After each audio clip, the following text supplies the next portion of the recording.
Donc Tot, directeur cofondateur d'Ankama. Bonjour. Ça fait plaisir de te recevoir, de nous recevoir dans l'espace presse. Donc on ne te présente plus Ankama, donc c'est Dofus, Wakfu, beaucoup de jeux vidéo, beaucoup de mangas, finalement beaucoup de cross-média. C'est un film, c'est 2 séries diffusées sur France 4 puis sur Netflix depuis peu. Comment est-ce que finalement tu as démarré cette aventure-là? Comment on a démarré? Il y a 15 ans en arrière. Ouais. Je vais pas refaire tout l'historique, hein. Mais comment on a démarré, en fait, si vraiment l'idée c'est de savoir comment ça a pris forme, en fait, tout simplement, on comprend Camille, chauffeur qui est mon associé, et mon beau-frère aujourd'hui. Ah ouais, enfin, aujourd'hui, ça fait quelques années, hein. Il a déjà 3 enfants avec ma soeur.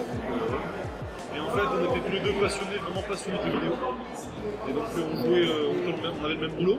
Lui était développeur, moi j'étais graphiste. Et puis le week-end on jouait ensemble, à l'époque à Diablo 2, Warcraft 3. Voilà, on a commencé gros fan de Blizzard. Et puis en fait dans notre ancien boulot c'était un peu des escrocs, très compliqué. Et en fait ils nous ont vraiment donné envie de partir et de créer quelque chose à nous. Et c'est ce qu'on a fait avec Ankama. Donc on va dire que c'est venu aussi d'avoir des patrons qui n'étaient pas très réglo et qui nous ont poussé. Moi j'ai des parents commerçants qui ont toujours bossé pour eux. Et tout ça m'a donné envie de monter une société et on a commencé avec le Web Agency, sur des sites internet pour des marques. Et puis quand on avait un moment pas de clients, on va dire, en fait on bossait sur Duel qui est devenu Dofus par la suite. Ok. Et donc, du coup, tu parles de ton ancien job. Est-ce que c'était vraiment ton envie principale de faire du web? Qu'est-ce que tu as fait comme étude? En réalité, j'avais fait un petit peu d'infographie, 2 ans d'infographie, dans une école apprenée sur les sports qui était de l'ancienne. Donc c'était vraiment, on va dire que j'étais autodidacte. Hein. Tous les élèves qui étaient là, c'était vraiment apprenés par nous-mêmes. Et après j'ai fait 2 ans de Beaux-Arts à l'Académie des Beaux-Arts de Tournai, section bande dessinée. C'est là que j'ai rencontré la plupart de mes potes et des gens qui travaillent encore aujourd'hui avec moi. Ce sont devenus des frères, ni plus ni moins. Et en fait, j'ai ma femme qui est tombée enceinte pendant mes études. Voilà, c'était ma copine à l'époque. Et puis c'est ma femme aujourd'hui. Donc elle est tombée enceinte et j'ai dû chercher un boulot vite. Et c'est là que je suis arrivé dans une société, dans une web agency, où j'ai rencontré Camille. Donc vous êtes lancé dans le jeu vidéo. Est-ce que vous pensiez qu'à ce moment-là de la création, ça allait vraiment devenir une entreprise qui allait rentrer dans le top 10? Je crois que c'est la 6e place des entreprises en termes de jeux vidéo français. Alors je suis pas les classements, tout ça. Mais on a créé avec 3 000 € chacun. On avait un autre associé qui s'appelait Emmanuel. On a mis 3 000 € chacun quand on a créé, à savoir 9 000 €. Donc quand tu crées avec 9 000 €, tu penses pas que t'as pas idée. Moi quand j'ai commencé à bosser sur Dofus, j'avais beaucoup d'ambition. Mais beaucoup d'ambition, ça n'est pas ce qui nous est arrivé par la suite. Moi j'ai accompli tous mes rêves en travaillant sur le jeu, en travaillant sur des BD, des séries télé, j'ai adoré, du long métrage. Là je suis reparti sur du jeu, je m'éclate, je suis comme un gamin. Donc ça je pensais pas, en fait j'avais beaucoup d'envie, étant plus jeune. Et je pensais pas que ça allait ça allait se concrétiser comme ça, je ne peux pas le deviner. Je l'espérais beaucoup, mais que ça puisse arriver à ce niveau-là, non, je ne peux pas le deviner. En tout cas, ça a vraiment pris une ampleur incroyable. Alors, tu nous parles de séries télé, de films, etc. Est-ce qu'il y avait vraiment une volonté au départ de créer cette plateforme transmédia, cet univers qui part d'un jeu, qui passe par les mangas, par les livres, les BD, qui passe par la télé, les films, etc. Bah, oui et non. C'est-à-dire que non, c'était pas écrit dès le début. Enfin, je crois que c'était quand même dans les statuts quasiment à l'origine. Donc tout ce qui était lié au divertissement. Tout bêtement, moi je venais de la bande dessinée, mes potes aussi. On a commencé par faire du jeu. Enfin, en réalité, non, on a commencé par faire des sites internet. Ouais. Faire du jeu, on a fait de la BD, de la série télé, des produits dérivés et un long métrage. Et au final, tout ça, il y a quand même un rapport, il y a quelque chose il y a un point commun entre tous ces médias, c'est le fait de raconter des histoires. En fait, moi, ce qui m'intéresse, c'est de raconter des histoires. Et ce qui me motive vraiment, c'est de. Quand je vois des gens qui jouent à des jeux ou qui regardent nos séries ou nos films, moi je veux voir leur tête, les mecs en train de sourire, c'est ça qui me. C'est divertir les gens. C'est mon but, et quelle que soit la plateforme.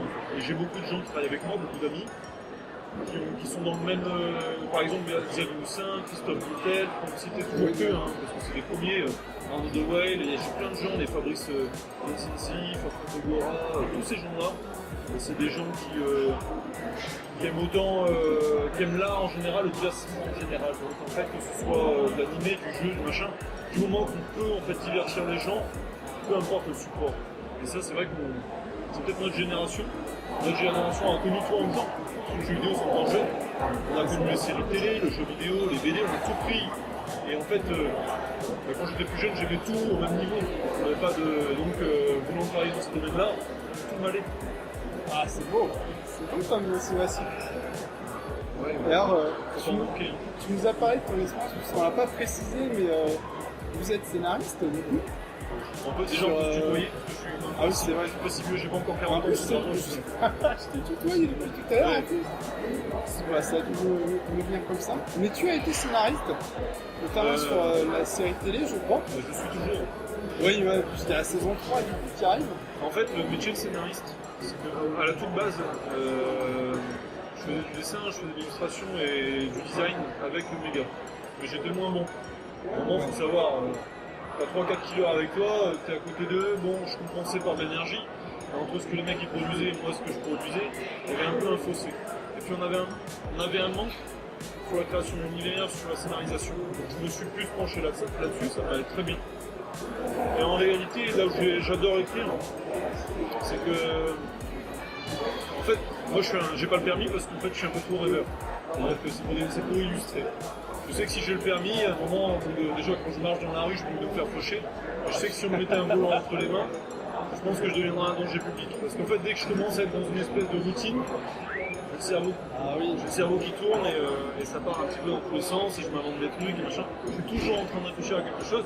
C'est mon truc, j'adore ça. C'est très bien. Et oui, c'est bien. C'est une sorte de drogue du coup. Ouais, c'est une drogue. Mais la création est associée à une drogue. Vraiment, c'est-à-dire que les créatifs, en fait, ils ont des espèces de chutes d'adrénaline au moment de la création qui sont associés en fait à des montées. Bon, enfin voilà, on va dire qu'on se shoot à la création. Et donc, la scénarisation, ça me permet, autant quand je suis en cabin, je peux pas écrire. Par contre, quand je suis chez moi, je suis tranquille, je suis un peu en vacances, j'ai décidé des machins. C'est parfait pour écrire des scripts, c'est parfait. Voilà, c'est un sujet sur lequel je peux travailler tout seul, isolé. Et en fait, revenir avec des idées pour un méga, leur demander leur avis, échanger avec eux. Et donc j'adore écrire parce que ça me permet de faire un break sur mon côté un peu gestion d'équipe. Ah ouais. Avec voilà, où je suis allé dans la boîte. Je peux pas en fait me concentrer sur un truc, c'est très compliqué. C'est le truc que je peux faire tout seul écrire. Et c'est pour ça que j'adore. Et puis au fur et à mesure, j'ai développé des techniques d'écriture.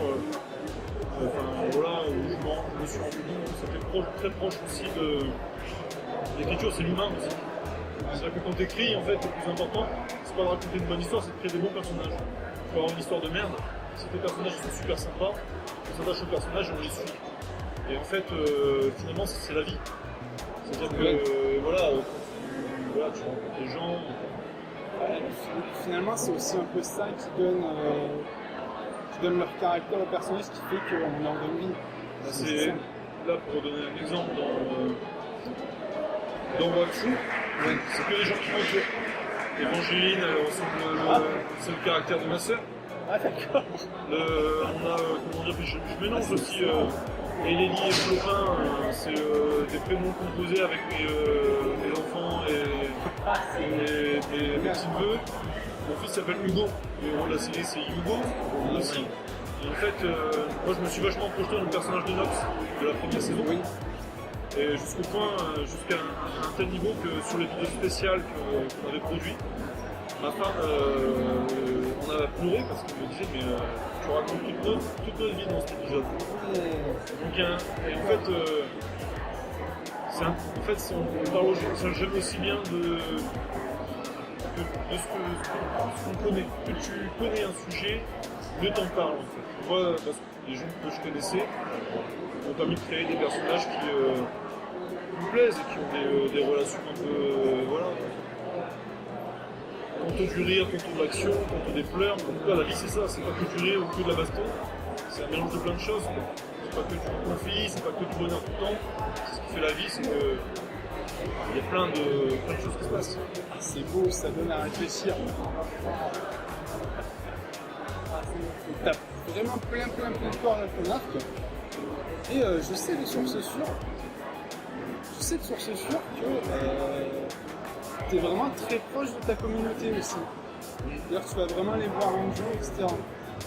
Comment est-ce que tu as cette envie-là d'aller vers ta communauté, de récupérer les retours, de discuter avec eux? En fait, c'est nos joueurs qui nous ont permis d'arriver où on en est aujourd'hui. Parce qu'il y a des gens qui nous suivent depuis 10 ans, 11 ans. Et en fait, moi je suis quelqu'un on a tous en fait un caractère. Moi je suis quelqu'un qui est très clan. Et en fait, à partir du moment où j'ai ma boîte avec mes gars et qui sont avec moi, en fait, pour moi c'est mon clan, c'est ma bande. Et en fait, dans cette bande, dans mon clan, j'intègre les joueurs. Donc ça me fait plaisir de discuter avec eux, surtout qu'il y en a qui ont des idées de fou. Donc quand on travaille sur Transmaga, le dernier jeu qu'on a lancé, on a fait 2 mois de bêta test. Et en fait, les mecs qui sont bêta testés, ils ont des retours excellents. T'as une idée super, et en fait on ne fait rien tout seul. Au final, tout seul tu fais rien. Puis quand tu le fais, quand même tu réussis, c'est pas une belle aventure de faire un trip tout seul. Donc voilà.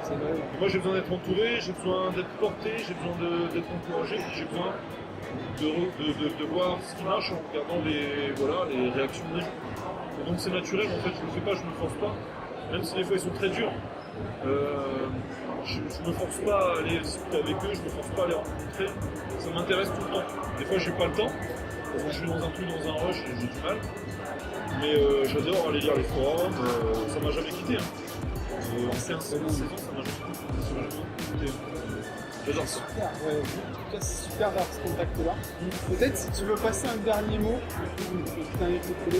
si tu veux passer un dernier mot à nos spectateurs qui regardent sur YouTube. Non, un dernier mot, je sais pas. Moi, je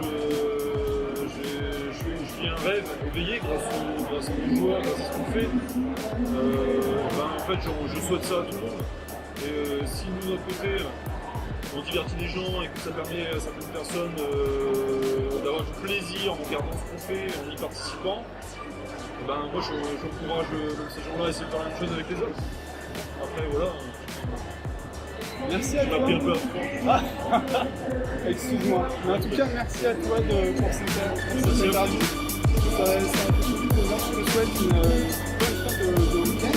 Ouais, là c'est facile. Merci beaucoup. Merci à toi.